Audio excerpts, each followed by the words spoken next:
தமிழ்நாட்டுக்கு ஒரு திட்டத்தை செயல்படுத்த முடியலைன்னா வழக்கமாக இவங்க என்ன வடையை சுடுவாங்க. ஏங்க, ஜப்பான் நிறுவனம் இன்னும் கடனை தரவே இல்லை, ஒரே ஒரு கையெழுத்து அவங்க போட்டுட்டாங்கன்னா உடனடியாக உங்களுக்கு எய்ம்ஸை கட்டி முடிச்சிருவோம், இப்படி தானே வடை சுட்டு பார்த்துருக்கோம். ஆனால் முதன்முறையாக பார்த்தீங்க அப்படின்னா ஒரு திட்டத்தை நாம் அறிவிச்சு எப்போ 2023ஆம் ஆண்டு சட்டமன்றத்தில் பட்ஜெட் கூட்டத்தொடரில் நிதியமைச்சராக திரு பிடிஆர் அவர்கள் இருக்கும்போது அறிவிக்கப்பட்ட ஒரு திட்டம் 20 மாதம் கழிச்சு பாப்புலேஷனை காரணம் காட்டி நாங்கள் ரத்து பண்ணுறோம் அப்படின்னு சொல்லி அறிவிச்சிருக்கிறாங்க. இந்த கோவை மெட்ரோவுக்கும் மதுரை மெட்ரோவுக்கும் எப்படி 20 மாதம் கழிச்சு ரத்து அப்படின்னு சொல்லி, அதுவும் பாப்புலேஷன் அப்படின்ற ஒரு சப்ப காரணத்தை சொல்லி உங்களால் ரத்து பண்ண முடியுது? இதை ஏன் முன்னாடியே சொல்லியிருக்கலாம்ல? பாப்புலேஷன் சொல்லி இவங்க காரணம் கட்டுறாங்கல்ல, அது எந்த பாப்புலேஷன்? 2011ஆம் ஆண்டு எடுக்கப்பட்ட பாப்புலேஷன். அதை இன்னும் அஃபீஷியலாக வெளியிடவே இல்லை. ஒன்றிய அரசுக்கு மட்டும்தான் தெரியும் அது எவ்வளோ பாப்புலேஷன் அப்படின்னு சொல்லி. இப்போ என்ன வருஷம்? 2025. 14 வருஷமாக இந்த கோயம்புத்தூரில் 5 லட்சம் பேர் கூடியிருக்க மாட்டானா? இந்த மதுரையில் ஒரு 10 லட்சம் பேர் கூடியிருக்க மாட்டானா? என்ன லாஜிக் இது? அப்போ மக்கள் தொகை கணக்கெடுப்பை 2020ஆம் ஆண்டு நீங்கள் எடுக்காமல் விட்டுட்டு இன்னைக்கு பழைய கணக்கு காரணம் காமிச்சு ரத்து பண்ணுறது எவ்வளோ பெரிய ஒரு மோசடி. இதை விட ஒரு மோசடி என்ன? இப்போ வட இந்தியாவுக்கும் இவங்க அதே கருத்தை லாஜிக்கை பயன்படுத்தி, அதே பாலிசியை பயன்படுத்தி மெட்ரோ திட்டத்தை ரத்து பண்ணியிருக்கிறாங்களா அப்படின்னு சொல்லி கேட்டால் இல்லைங்க. ஆக்ராவில் வெறும் 15 லட்சம் பேர் தான் இருக்கிறாங்க. அங்கே 2019ஆம் ஆண்டு மெட்ரோ ரயில் திட்டத்துக்கு அப்ரூவல் கொடுத்துட்டாங்க. பாட்னாவுக்கு 17 லட்சம் பேர் தான் இருக்கிறாங்க, அப்ரூவல் கொடுத்துட்டாங்க. போபாலுக்கு 19.17 லட்சம் மக்கள் தான் இருக்கிறாங்க, அவங்களுக்கும் அப்ரூவல் கொடுத்துட்டாங்க. இப்படி இவங்க இன்னைக்கு தமிழ்நாட்டுக்கு சொல்லக்கூடிய இந்த பாலிசியை காட்டிலும் குறைவான மக்கள் தொகை கொண்ட அந்த நகரங்களுக்கு கூட மெட்ரோவை இவங்க கொடுத்துருக்குறாங்க. ஆனால் நம்ம தமிழ்நாட்டில் இருக்கக்கூடிய கோயம்புத்தூர் மதுரைக்கு மட்டும் பாப்புலேஷன் இல்லைங்க, அதனால தர முடியாதுன்னு சொல்லி இவங்க வாதம் வைக்கிறது ரெட்ட வேடமாக இருக்கா இல்லையா? அப்போ கோவை மதுரைக்கு ஒரு நீதி, ஆக்ரா பாட்னா போபாலுக்கு ஒரு நீதியா?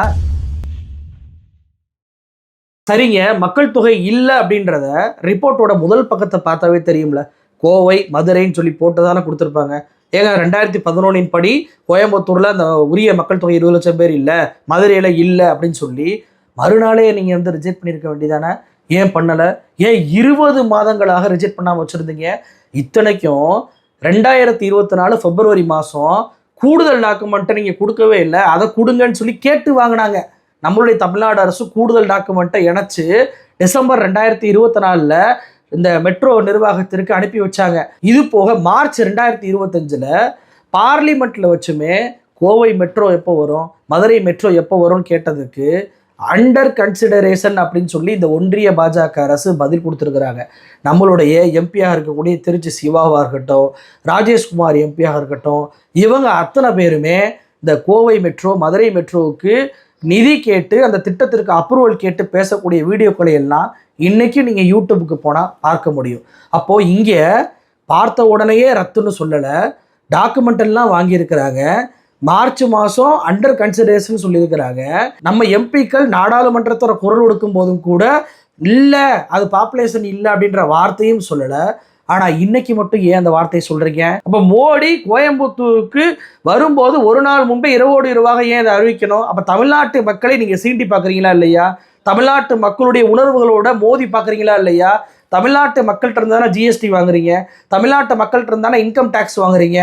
எவ்வளவு வரிகளை நிதி ஜிடிபி மூலமாக இந்தியாவில் அதிகமான ஜிடிபி கொடுக்கக்கூடிய மாநிலமாக தமிழ்நாடு தான் இருக்குது. அந்த ஜிடிபி, ஜிஎஸ்டி, இன்கம் டேக்ஸ் வரி எல்லாத்தையும் வாங்கிக்கிருவீங்க. ஆனால் தமிழ்நாட்டுக்கு ஒரு நிதியை கொடுறாண்டா கொடுக்கறது இல்லை, தமிழ்நாட்டுக்கு மெட்ரோ நிதியை கொடுறாண்டா கொடுக்கறது இல்லை. நம்ம என்னங்க நிதியாக கேட்டோம்? தமிழ்நாடு அரசு ஏற்கனவே சென்னை மெட்ரோவுக்கு செகண்ட் ஃபேஸ் பண்ணும்போது இவங்க நிதி கொடுக்க மாட்டேன்ட்டாங்க. 3-4 மாதமாக ஒதுக்கிக்கிட்டே இருந்தாங்க. உடனே முதலமைச்சர் நாங்கள் அந்த நிதியை கொடுக்குறோன்னு சொல்லி அந்த நிதியை செயல்படுத்துனாங்களா இல்லையா? அது மாதிரி எங்களுடைய நிதியை போட்டு எங்களால் செயல்படுத்த முடியுமா முடியாதா? அப்ரூவல் கொடுக்க வேண்டிய இடத்துல இருக்கக்கூடிய யாரு? நீங்கள் தானே. அப்போ திட்டமிட்டு அப்ரூவல் கொடுத்தா தானே இந்த திட்டத்தை நீ கொண்டு வருவ. இந்த திட்டத்தின் மூலமாக கோவை மக்கள், அதுவும் தென்னிந்தியாவுடைய மான்செஸ்டராக கருதக்கூடிய அந்த மக்கள் பயனடைஞ்சிடக்கூடாது. மதுரையில மீனாட்சி அம்மனை பார்ப்பதற்கு எங்கெங்கிருந்து மக்கள் வர்றாங்க, கீழடியை பார்ப்பதற்கு எங்கெங்கிருந்து மக்கள் வர்றாங்க, அவங்கெல்லாம் அந்த மெட்ரோவில் பயணத்தை விடக்கூடாது, அவங்களுக்கு டிராவல் ஈஸி ஆயிடக்கூடாது, வளர்ந்த நகரங்களாக அது மாறிடக்கூடாது என்ற எண்ணம் இருப்பதனால தானே இந்த பாலிசியை சொல்லி நீங்க வந்து ஓரவஞ்சனை பண்றீங்க. ஏன் இதே பாலிசி ஆக்ராக்கு பண்ணல? அது டூரிசம் நகரம்னா மதுரை டூரிசம் நகரம் இல்லையா? போபால் தொழில் நகரம்னா கோயம்புத்தூர் தொழில் நகரம் இல்லையா? இவங்க சொல்றாங்கல்ல பாப்புலேஷன் கம்மியா இருக்குன்னு, அது பொய் அப்படின்றதுக்கு வட இந்தியாவுக்கு இங்க கொடுத்த அந்த சாங்ஷன் மட்டும் உதாரணம் கிடையாதுங்க. ஒரு ஆர்டிஐ இதை அம்பலப்படுத்தி விடுது. ஆர்டிஐ சேர்த்து பாஜகவை சேர்ந்த அத்தனை நிர்வாகிகளுமே இப்போ நான் எக்ஸ்போஸ் பண்ணுறேன் பாருங்க. அதாவது சென்னையில் இருக்கக்கூடிய ஜியாகிரபிக் இன்ஃபர்மேஷன் சிஸ்டம் ஜிஐஎஸ் எக்ஸ்போர்ட்டாக இருக்கக்கூடிய தயானந்த் கிருஷ்ணன் இவர் ஒரு ஆர்டிஐ போடுறாரு இந்த ஹவுசிங் அர்பன் அஃபேர்ஸ் மினிஸ்டருக்கு. போட்டதில் என்ன சொல்கிறாங்க அப்படின்னா, 19 மாதம் ஆயிடுச்சுங்க, என்னங்க இன்னும் நீங்கள் வந்து அப்ரூவல் கொடுக்கல அப்படின்னு சொல்லி கேட்டதுக்கு ப்ரிலிமினரி எக்ஸாமினேஷனில் இருக்குது அப்படின்றாரு. அதாவது இப்படிப்பட்ட எக்ஸாமினேஷன்லாம் பார்த்தீங்கன்னா அந்த ஆரம்பகட்ட ஆய்வுலாம் பார்த்தீங்கன்னா உண்மையிலே 2-3 மாதங்களில் முடிஞ்சிடும். நீங்கள் குஜராத் எடுத்தாலும் சரி, உத்தரப்பிரதேசத்தை எடுத்தாலும் சரி, அங்கெல்லாம் மெட்ரோ 5 முதல் 8 மாதத்துக்குள்ளேயே அப்ரூவலே கொடுத்துட்டாங்க. ப்ரிலிமினரி பண்ணலை, ஒட்டுமொத்த அப்ரூவலும் கொடுத்துருக்குறாங்க. ஆனால் நாம் 20 மாதமாக காத்திருந்து இவங்க சொல்கிற அந்த சப்ப காரணத்தை ஏற்றுக்கொண்டு போகணும் அப்படின்றது எப்படிப்பட்ட லாஜிக்கு? அப்போ செப்டம்பர் 24, 2025 வெளியான இந்த ஆர்டிஐக்கு ஒன்றிய பாஜக அரசு என்ன பதில கொடுக்க போறாங்க? இந்த ஆர்டிஐ குறித்து அங்கே எம்எல்ஏவா இருக்கக்கூடிய வாணிதிட்ட கேட்டா, இல்லைங்க திமுக வந்து உரிய டாக்குமெண்ட்டை கொடுக்காம இருக்கும், அதனால வந்துட்டு நிறுத்தி வச்சிருப்பாங்க, பாஜக மேலாம் பழி சொல்லாதீங்க அப்படின்னு சொல்லி அன்னைக்கு சொன்ன வானதி, எப்போ செப்டம்பர் 2025 சொன்ன வானதி இப்போ என்ன தெரியுமா சொல்லியிருக்கிறாங்க? அந்த கோவை மெட்ரோ நிறுத்தினதுக்கு இல்லை பாஜக அப்படிலாம் பண்ணாது, இதை நிறுத்தி ரத்துலாம் பண்ணலைங்க, பாப்புலேஷனை காட்டி பாலிசியை காட்டி நிப்பாட்டி தான் வச்சிருக்கிறாங்க. ஆக்ராக்கு எப்படி ஒரு டூரிசத்தை காமிச்சு ஒரு ஸ்பெஷல் பெர்மிஷனை வாங்கினாங்களோ அதே மாதிரி நீங்களும் வாங்குங்க அப்படின்றாங்க. ஏன் உங்களுக்கு அது தெரியாதா? அவங்களுக்கு வந்து இதே மாதிரி ரத்து பண்ணிட்டு தான் ஸ்பெஷல் பெர்மிஷன் கொடுத்தீங்களா? இல்லையே. அப்போ ஏன் எங்களுக்கு மட்டும் ரத்து பண்ணிட்டு ஸ்பெஷல் பெர்மிஷன் கேட்க சொல்றீங்க? அது எதுக்கு 20 மாதம் ஆச்சு? கோவையில் எம்எல்ஏவா இருக்கக்கூடிய நபருக்கே கோவைக்கு மெட்ரோ வருவதை பற்றி தட்டி கேட்பதற்கு துப்பு இல்லை. இவருக்கு தான் கோவை மக்கள் ஓட்டு போட்டு தேர்ந்தெடுத்திருக்கிறீங்க. உங்களுடைய நிலைமையை நினைச்சாதான் கவலையா இருக்கு. ஏன்னா இந்த மோடி 2024 தேர்தலுக்கு கோயம்புத்தூர்ல ரோட் ஷோ போனாரா இல்லையா? அப்படியே 2 பக்கமும் நின்றுக்கிட்டு அப்படியே ஆரவாரம் பண்ணீங்களே, எல்லா பக்கமும் நின்றுக்கிட்டு மோடிஜி வாழ்க மோடிஜி வாழ்கன்னீங்களே. இன்னைக்கு மோடிஜி உங்களுக்கு பட்டை நாமம் போட்டாரே, இதை பத்தி ஒரு வார்த்தை கேட்டிருப்பீங்களா? இன்னைக்கு யார் வந்து களத்தில் நிற்கிறா? திமுகல இருந்து ஜனநாயக கட்சிகள் மட்டும்தான் களத்தில் வந்து நிற்கிறாங்க. ஒரு பாஜக காரங்க கூட களத்தில் நிற்கல. வானதி இப்படி வந்து ஜகா வாங்குறாங்களா? தமிழிசை என்ன சொல்றாங்க? இந்தியாவிலேயே அதிக வந்தே பாரத் ரயில் கொடுக்கப்பட்டிருக்கிறது தமிழ்நாட்டுக்கு. இன்னைக்கு ஒரு வந்தே பாரத் அறிவிக்கப்பட்டிருக்கிறது. சிவகங்கை ராமநாதபுரம் வழியா மதுரை வழியா வந்தே பாரத் வரும்னு. அப்போ பாஜக ஆட்சி செய்யற மாநிலங்கள்ல தான் மக்கள் பயணிக்கணும்னா மெட்ரோ ரயிலுக்கும் வந்தே பாரத்துக்கும் வேறுபாடு காண்பிக்க போறாங்களா? வந்தே பாரத் ட்ரெயின் விட்ட மோடிக்கு மெட்ரோ ரயில் விட தெரியாதா? ஏன் இப்படி வஞ்சமா பேசுறீங்கன்றாங்க. வந்தே பாரத்தும் மெட்ரோ ட்ரெயின் ஒன்னா? வந்தே பாரத் ஒரு மாவட்டம் விட்டு மாவட்டம் போறது, பல்வேறு கிலோமீட்டர்கள் பயணம் பண்ணக்கூடியது. மெட்ரோ ட்ரெயின் என்பது லோக்கல் டிரான்ஸ்போர்ட். எப்படி இது ரெண்டையும் நீங்க ஒப்பிடுறீங்க? இதை விட கொடுமை என்ன தெரியுமா? இவங்க என்ன சொல்றாங்க, மோடி தமிழ்நாட்டை வஞ்சனை பண்ணியிருந்தா இந்தியாவிலே அதிகமான வந்தே பாரத் ட்ரெயினை தமிழ்நாட்டுக்கு விட்டுருப்பாரா அப்படின்னு சொல்லி கேட்குறாங்க. இதுவே ஒரு பச்சை பொய்ங்க. இந்தியாவில் அதிகமான வந்தே பாரத் ரயில் போகக்கூடிய மாநிலம் பீகார், அதன் பின்பு உத்தரப்பிரதேசம், அதன் பின்பு மகாராஷ்டிரா. 14 ட்ரெயின் அவங்க விட்டுக்கிட்டு இருக்காங்க. ஆனால் நம்மளுடைய தமிழ்நாட்டில் எவ்வளோ தெரியுமா? வெறும் 8 தான். அந்த ட்ரெயினால என்ன பிரயோஜனம் இருக்கு? பணக்காரங்க மட்டுமே டிராவல் பண்ணக்கூடிய ஒரு ட்ரெயினா இருக்கு. அந்த ட்ரெயினால என்ன தொழில் முன்னேற்றம் ஏற்பட்டுச்சு? தமிழிசையால பட்டியல் போட முடியுமா? அப்ப எப்படிப்பட்ட ஒரு பொய்யை சொல்லி அந்த நேரத்தில் பத்திரிகையாளர் சந்திப்பில் இவங்க ஜகா வாங்கிட்டு ஓடுறாங்க பாருங்க. கொஞ்சமேனும் தமிழ்நாட்டை பற்றி கவலை தமிழ்நாடு பாஜக இல்லை. இதே கர்நாடக பாஜக நடக்குமாங்க? கர்நாடக பாஜக காரன் அதெல்லாம் எனக்கு சப்போர்ட்டா நில்லு, நான் போராடுவேன்னு நிற்பான். ஆனால் தமிழ்நாட்டு பாஜக காரங்களை பாருங்களேன், தமிழ்நாட்டுக்கு ஒரு தேவை வரும்போது தமிழ்நாட்டுக்கு ஒரு திட்டத்தை நிறுத்துறாங்கன்றப்போ குரலே கொடுக்க மாட்டாங்க. இதோட கொடுமை, இந்த கோயம்புத்தூர்ல எம்பி கேண்டிடேட் இருந்தார்ல அந்த அண்ணாமலை, 500 நாட்களில் 100 திட்டங்கள் அப்படின்னு சொல்லி ஒரு அறிவிப்பெல்லாம் பண்ண ஒரு தொகுதி வாக்குறுதி பட்டியலாம் வெளியிட்டாரு. அதுல கோவை மெட்ரோவும் இருக்கு. ஏன் அது வந்து வரவே இல்லையே? இப்போ அண்ணாமலை வாய் திறக்கவில்லையே. வானதி சொல்லிட்டாங்க, தமிழிசை சொல்லிட்டாங்க, இங்கே அண்ணாமலை மட்டும் வாயை மூடிக்கொண்டு இருக்கிறாரு. ஏன்? ஏன்னா இதே அண்ணாமலை தான் கோயம்புத்தூர்ல ஒரு நிகழ்ச்சியில பேசும்போது சென்னை மெட்ரோ நிதி இவங்க சண்டை போட்டுக்கிட்டு இருந்தாங்க, நான் ஒரே ஒரு கடிதத்தை மோடிக்கு அனுப்பினேன், ஒரு வாரத்திலே நிதி வந்துச்சு, அப்படி அதே போல கோவை மெட்ரோவுக்கும் நான் கொண்டு வருவேன் அப்படின்னு சொல்லி இதற்கு முன்னாடி பல மாசத்துக்கு முன்னாடி பேசினவர் தான் இந்த அண்ணாமலை. ஏன் இப்போ ஒரு கடிதத்தை எழுதுவீங்களா? அதே மாதிரி தான் இவர் ஒரு பதிவு போடுறாரு எக்ஸ் பக்கத்தில், இவரே கேள்வி கேட்டு இவரே பதில். அதில் கோவை மெட்ரோ ஏன் தாமதம் அப்படின்றதுக்கு இவர் என்ன போடுறாரு, இவங்க வந்து ஒழுங்கான டாக்குமெண்ட்டை கொடுக்கல, டிபிஆரோட சேர்ந்து டாக்குமெண்ட்டை கொடுக்கல, அதனால தான் லேட்டுன்றாங்க.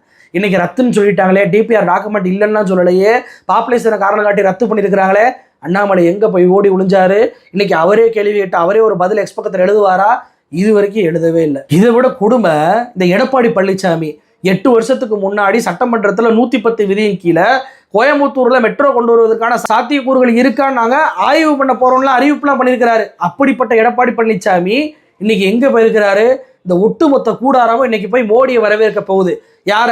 தமிழ்நாட்டுக்காரர்களை கொச்சைப்படுத்திய, தமிழ்நாட்டுக்காரர்களை திருடர்கள் என்று சொன்ன, வன்முறையாளர்கள் என்று சொன்ன, தமிழ்நாட்டுக்கு வரும்போதே திட்டத்தை ரத்து செய்துவிட்டு வரக்கூடிய அதே மோடி வெக்கமே இல்லாம இந்த ஒட்டுமொத்த கூடாரம் போய் வரவேற்க போகுதுன்னா இவங்க யார் பக்கம் நிற்கிறார்கள் அப்படின்றத மக்கள் புரிஞ்சுக்கிறணும்.